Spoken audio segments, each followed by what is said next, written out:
সম্প্রতি দেখা যাচ্ছে কিছু ইসলামী লেবাসধারী ব্যক্তি জোর করে বাউল পাগল সাধকদের চুল কেটে দিচ্ছে। এটা নিয়ে পক্ষে বিপক্ষে তুমুল আলোচনা হচ্ছে। এই বিষয়ে আপনার মতামত জানতে চাই।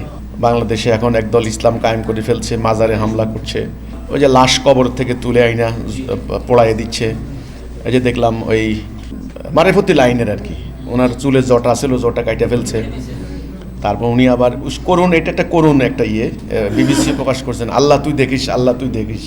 তার ব্যাপারটা বেচারা পাগল না, কিন্তু বোঝা গেল পাগল না, উনি সুস্থ মানুষ। যাই হোক, ওনার চুল কেটে দিচ্ছে। এই যে ব্যাপারগুলি হচ্ছে, এগুলি বলতে গেলে অনেক লম্বা কথা। আমি সংক্ষেপে শুধু বলছি, দুর্ভাগ্য আমাদের আজকে ইসলামের নামে যেগুলি হচ্ছে এটা আল্লাহ রসুলের ইসলাম, যেটা আমরা এক কথায় বলেছি। আল্লাহ রসুলের সেই সহজ সরল উদার সেই মানবতার মুক্তির যে ইসলামটা আসছিল আল্লাহর পক্ষ থেকে, নবী করিম সাল্লাল্লাহু আলাইহি সাল্লাম যে ইসলামটা কায়েম করেছেন, পরবর্তীতে ধীরে ধীরে সেই সহজ সরল ইসলাম সিরাতাল মুস্তাকিম আমরা হারিয়েছি। নানান বাঁকে বাঁকে সর্বশেষ ব্রিটিশরা মাদ্রাসা প্রতিষ্ঠা করে সর্বনাশ করে দিয়েছে। এখন এখানে নানান মতবাদ, নানান ফেরকা, নানান আন্দোলন হয়েছে, নানান ধরনের লোকেরা বই লিখেছে।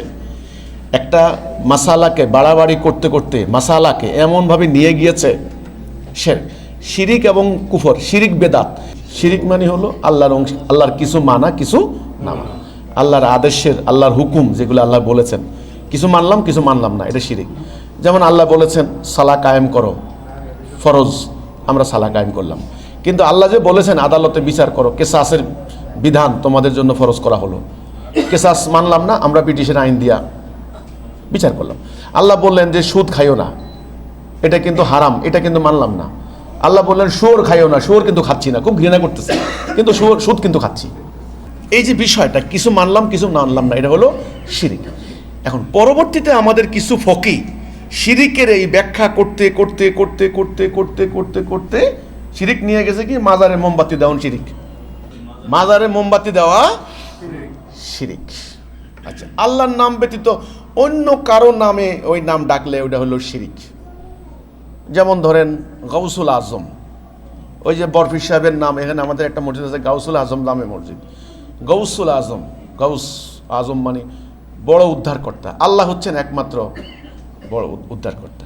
এখন এনারা এনাদের নাম দিয়েছেন গাউসুল আজম, বড় উদ্ধারকর্তা। এনাদের কথা হলো, মানুষ কি উদ্ধারকর্তা হইতে পারে?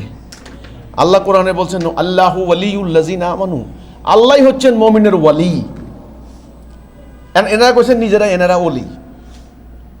তো এখন ঘটনা যে এইভাবে শিরিকের ব্যাখ্যা দিতে দিতে যায়, তাফসীর করতে যায়, এখন মাজার পূজা করার শিরিক, এই কোনো মানুষকে উদ্ধারকর্তা মনে করার শিরিক, এগুলা ব্যাখ্যা করতে করতে এখানে গিয়েছে। এখন আপনি যেটা বললেন, আমি বলতে গেলে তো অনেক দীর্ঘ কথা। তো এখন নানান ফেরকা, তরিকা, দল, মত ইত্যাদি সৃষ্টি হয়েছে। এমত অবস্থায় যে কাণ্ডগুলি ঘটছে বাংলাদেশে, এটা অত্যন্ত ন্যাক্করজনক, অত্যন্ত দুঃখজনক।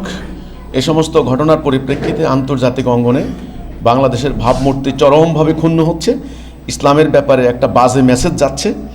ইসলাম অসহিষ্ণু একটা ধর্ম, উগ্রবাদের বিস্তার ঘটায়, এক গোষ্ঠী আরেক গোষ্ঠীকে টলারেট করে না। ইসলাম, এদের সহিষ্ণুতা নাই, এরা সভ্যতা ভব্যতা জানে না, এরা জঙ্গি, উগ্র ইত্যাদি ইত্যাদি, মানে একটা বাজে মেসেজ যাচ্ছে। তা আমি বলবো এসব ব্যাপারে আল্লাহর দিন প্রতিষ্ঠা না হওয়া পর্যন্ত এগুলো চলতেই থাকবে।